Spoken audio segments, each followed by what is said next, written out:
Kaya yung iba dyan, pag natarayan ko sa ganahan ko, pag busy ako, sabihin malaki ng ulo. Nagkapera lang, ibang nagagawa ng pera, eh wala nang akong pakialam doon.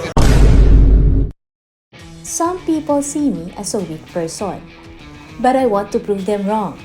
Kaya naman, lahat ng ibabatong hamon ng buhay, hindi ko aatrasan.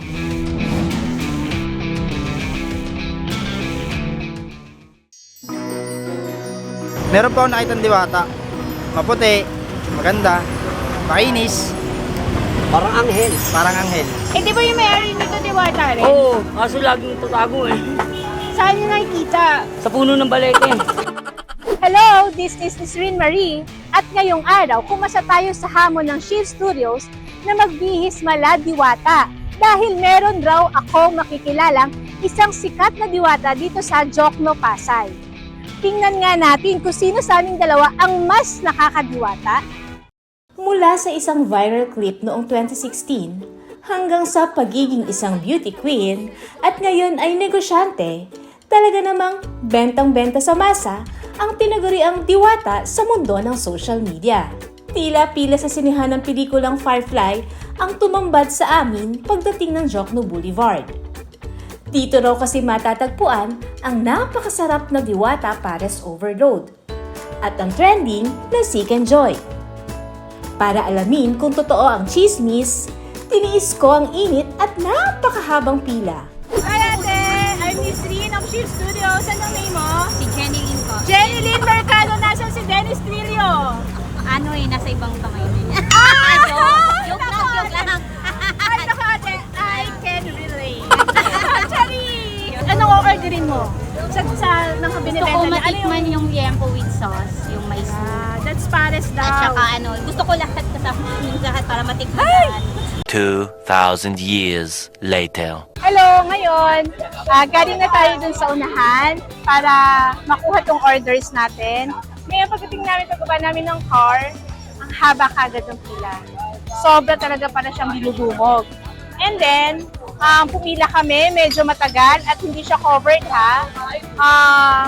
Mabilis naman yung flow ng pila.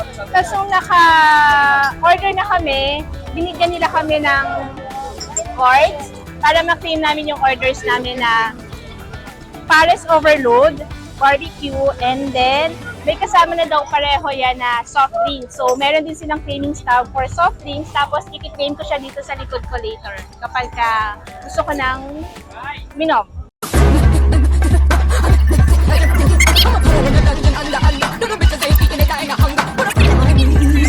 So, sa halagang 200 pesos, ito na yung sinasabi ko sa inyong pares overload. Look at that. In fairness, mabango. Mukhang masarap naman. Amoy masarap. Time has come! Ito try na natin ang much talk about. Diwata pares. Ngayon.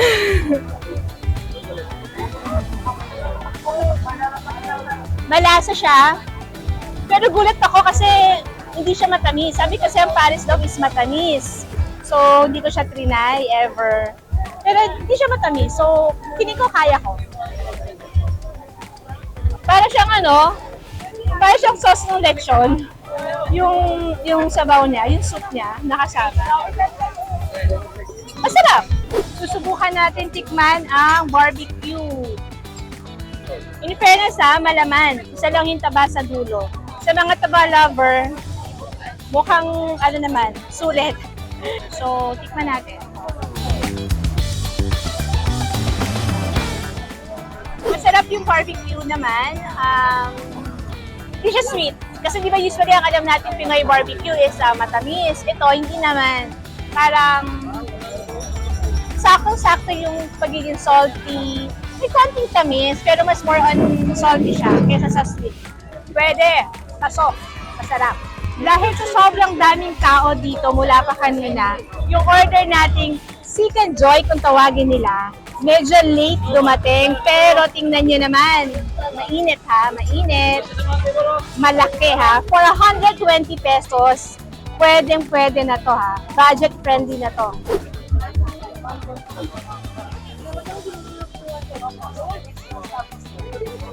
Ingat, malasa. Kasi usually, di ba yung ibang chicken, yung ano lang, yung balat lang yung may lasa. Ito hanggang loob. Ay, isa pa.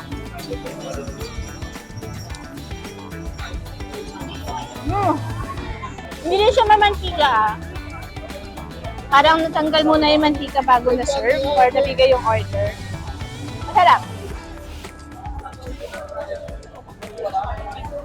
Crunchy rin, oh. Tapos na namin tikman ang trending na pares, barbecue at chicken joy ni Diwata. At masasabi kong legit ang sarap at worth the hype ang kanyang menu. Pero sa mga oras na ito, kinakabahan ako kung magagawa ko ba ang hamon sa akin na makaharap at makapanayam ang nag-iisang Diwata. Photos mo, may oras ng interview ng vlogger, may oras ako ng trabaho kasi pag mag-picture lang tayo maghapon, wala na po tayong magagawa. Walang kita! Kaya yung iba dyan, pag natarayan ko, suplanahan ko, pag busy ako, sabihin malaki ng ulo, nagkapera lang, ibang nagagawa ng pera, eh wala na po akong pakialam doon. Kasi ang importante po sa akin, mas sinasikaso natin yung customers natin. Bahala na kayo kung anong isipin. So, siya lang naman. Mukhang sumabay sa init ng panahon ng mood ni Diwata. Pero gaya nga ng sabi ko, kahit ano pa ang iba tong hamon ng buhay, hindi ko aatrasan. Ayan, maganda na tao. Maganda tayong dalawa ngayon. Mas maganda ka! Ayan, maraming salamat madam kasi nagpunta ka dito nag-import para ma-interview ako. So, isang malaking karangalan yan para sa akin. Sabi nila, magbihis Wala na Diwata tong pila daw kasi natin. todo isang Diwata. Pero ako hindi na ako magbibihis ng BS Diwata kasi sa gabi pa yun pwede para sa akin. Kasi bawal kasi araw ngayon pa kayo makakain dito. Hindi na pumunta matakot pag nagsulit ng ganyan. So kailangan sa gabi lang yung sa akin. Pero sa'yo kasi bagay yun, wala namang oras sa akin kasi may oras. Ayan ha, maraming salamat si Madam from Quezon City. Hindi ko siya kilala, hindi din siya vlogger na binayaran ko kasi siyang pumunta dito. Siya na nagsasabi ha. Hindi ko naman sinasabi na masarap yung pares ko.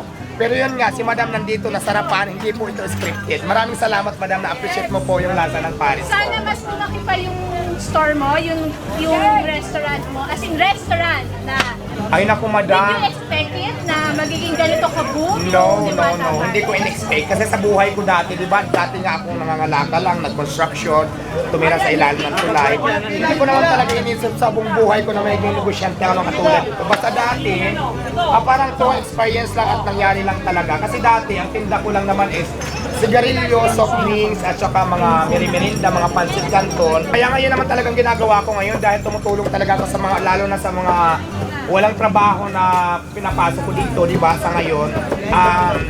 Mas ano sa akin, mas priority yung mga, di ba, yung mga pag-alagala dyan na walang trabaho na nabibigyan ko ng chance. Kasi di ba, ang hirap pag mag-apply pa sila sa ibang kumpanya, dami-dami pang hinihingi.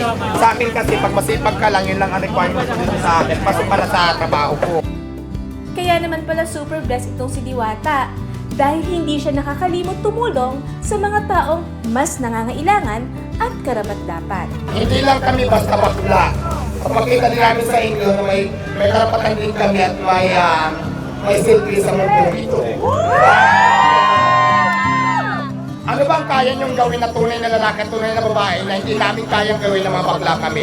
Lahat ng kaya niyong gawin, kaya ko rin gawin. Pero ang tanong, lahat ba na kaya kong gawin, kaya mong gawin? Mission accomplished! Napagtagumpayan natin ang unang hamon ng Shift Studios na harapin ang pinakasikat na Diwata ngayon sa social media.